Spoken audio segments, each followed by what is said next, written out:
ஜம்மு காஷ்மீருக்கான சிறப்பு அந்தஸ்து நீக்கப்பட்டு அந்த மாநிலம் 2 யூனியன் பிரதேசங்களாக பிரிக்கப்பட்ட பிறகு முதன்முறையாக அங்கு சட்டமன்ற தேர்தல் நடைபெறவிருக்கிறது.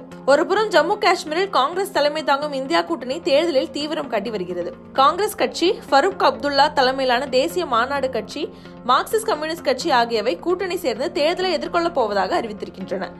அதே நேரம் தேசிய அளவில் இந்தியா கூட்டணியில் அங்கம் வகிக்கும் முன்னாள் முதல்வர் மெஹபூபா முஃப்தியின் மக்கள் ஜனநாயக கட்சியுடன் கூட்டணி உடன்பாடு எட்டப்படாவிட்டாலும் தங்கள் கட்சியின் கொள்கைக்கு ஆதரவு கொடுக்குமே ஆனால் காங்கிரஸை ஆதரிக்க தயார் என்று சொல்லியிருக்கிறார் முஃப்தி.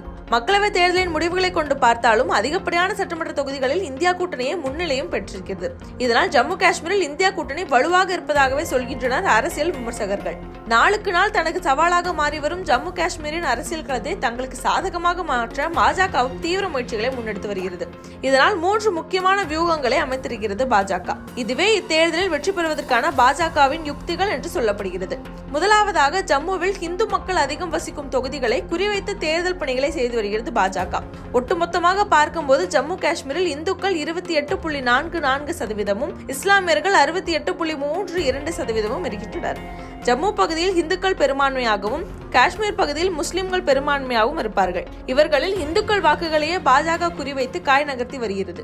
நடந்து முடிந்த மக்களவைத் தேர்தலில் கூட ஜம்மு பகுதியில் இருக்கும் 2 தொகுதிகளில் மட்டுமே போட்டியிட்டு 2 இடங்களிலும் வெற்றியும் பெற்றது பாஜக. இதனால் மீண்டும் ஜம்முவை குறிவைத்து இங்கிருக்கும் 43 சட்டமன்ற தொகுதிகளுக்கு முக்கியத்துவம் கொடுத்து வருகிறது பாஜக.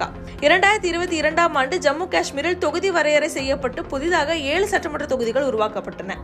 இதில் 6 தொகுதிகள் ஜம்முவில் மட்டுமே சேர்க்கப்பட்டு 37 தொகுதிகள் இந்த ஜம்முவில் 43 தொகுதிகளாக அதிகரிக்கப்பட்டது.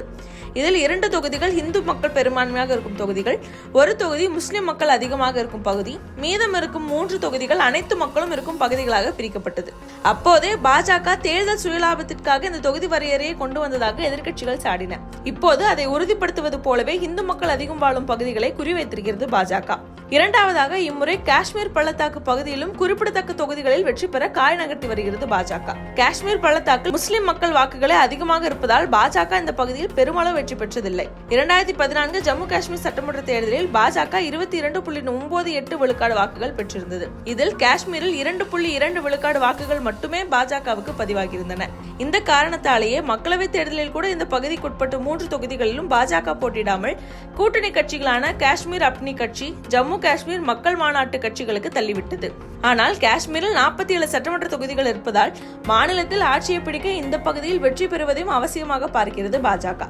மூன்றாவதாக, என்டிஏ மற்றும் இந்தியா என்று 2 கூட்டணியிலும் இல்லாத கட்சிகள் அல்லது சுயேட்சைகளின் ஆதரவை பெறவும் திட்டம் போட்டு வருகிறது பாஜக. ஜம்மு காஷ்மீரை பொறுத்தவரைக்கும் சிறு சிறு கட்சிகளும் சில தொகுதிகளில் முக்கியத்துவம் பெறும், அதே நேரம் சுயேட்சைகளும் சில தொகுதிகளில் வெற்றி பெறுவார்கள். ஒருவேளை இந்த தேர்தலில் பாஜகவுக்கு பெரும்பான்மை கிடைக்காமல் போனால் அந்த நேரத்தில் இந்த கட்சிகள் மற்றும் சுயேட்சைகள் ஆதரவு தரும் பட்சத்தில் ஆட்சி அமைக்க முடியும் என்று நம்புகிறது பாஜக. இதனால் அவர்களை தேர்தலின் போது பெரிதளவு எதிர்க்காமல் அவர்களுக்கு சாதகமான போக்கையை கையாள முடிவெடுத்திருக்கிறது. பாஜகவின் இந்த வியூகங்கள் வெற்றிக்கு கை கொடுக்குமா என்பதை பொறுத்திருந்துதான் பார்க்க வேண்டும்.